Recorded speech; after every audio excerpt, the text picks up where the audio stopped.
Hello and welcome again to another video tutorial here on speakforfluency.com. I'm your tutor, English Tutor Rich, and I'll be walking you through this tutorial today. So as a teacher, I'm constantly encouraging my students to read on the internet. Reading is what allows students to gain vocabulary and constantly improve their overall language acquisition. One of my favorite websites is ColombiaReports.com. I'm a teacher here in Medellin, Colombia, and I find this website to be really great. And it's a website about events in Colombia, run by a few paid employees, but the majority of the content comes from volunteers. So the website is ColombiaReports.com. And I'm going to choose an article I've pre-selected called Medellin's Parque Explora to host third free technology discussion forum, Barcamp. I'm going to read this article so students can have it as an oral listening exercise, and I'm going to go ahead and zoom in just a bit on the text so that my students can see this. Okay, Medellin's Barcamp 2011, a free discussion forum on technology-related themes will take place at the city's Parque Explora on Saturday, June 4th. This year's forum will take place from 8 a.m. to 6 p.m. will focus on the themes of the collective learning and freedom of information, and attendees will be able to pick and choose from a list of discussion topics.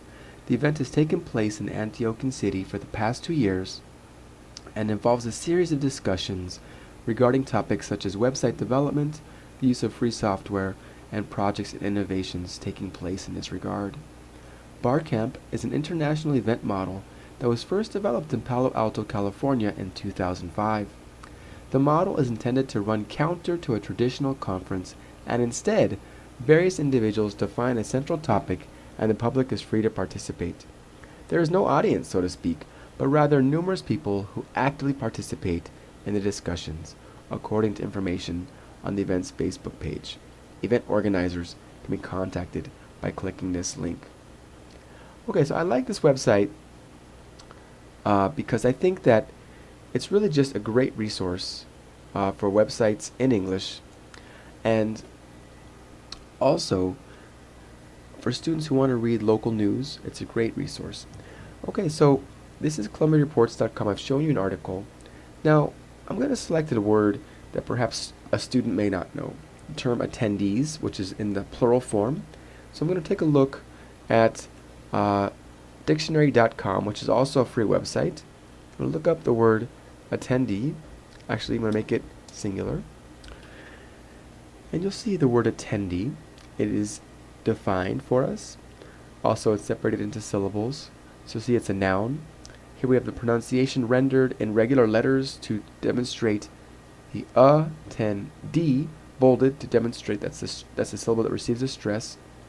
But for those who want to take it a step further, it also has the word transcribed in the phonetic alphabet, the International Phonetic Alphabet.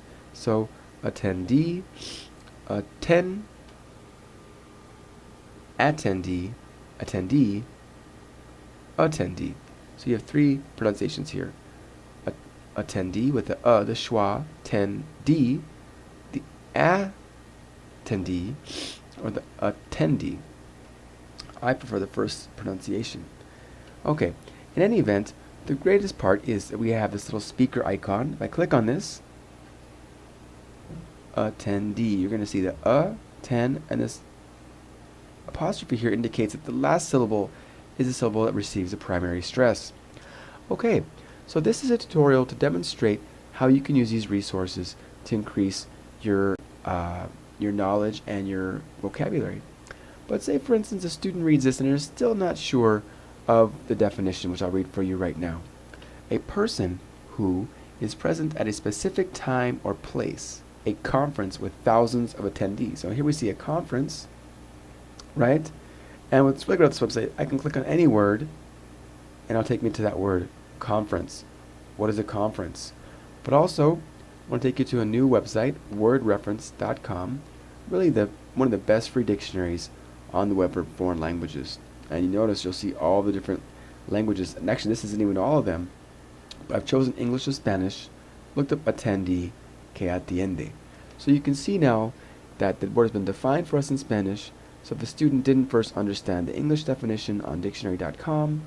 And the great thing about word reference, and this is probably one of the biggest highlights, is that it has a forum, so students can actually choose to write in if they're still not happy with the definition that's provided, or perhaps there isn't a word provided, and they can take a look. Okay, asistente, does that mean the same thing as attendee? Well, let's find out. And you're going to see here, a student, or not a student, but a person has written in, a user, a senior member, and you see that the join date, where they're writing from, their native language, and how many posts. And this person's made nearly 2,827 posts. Quite remarkable. This person says, asistente, is that equal to attendee? Many a time I've searched for a word to encapsulate the meaning of attendee, and I've stumbled across asistente. Is this a valid translation or just a calque? It's from a newsletter from one of the divisions of the ATA, so I'm assuming it's a good document, but I've never seen this word before. Thanks in advance for all your opinions. La primera generación planta los árboles, pero la segunda la que goza de la sombra. Okay. Un attendee es un asistente. Sure, to attend a meeting, asistir a una reunión. Okay, so you notice that the original definition, attendee que atiende, really isn't necessarily the best definition. So through the forum use, we found that actually asistente is probably a better translation. Okay, so now I hope you will take these tools and help you to improve your language fluency. Thank you very much. This is English Tutor Rich on speakforfluency.com. Please feel free to write any comments on this video, and I'll be sure to answer them. Until then, bye-bye.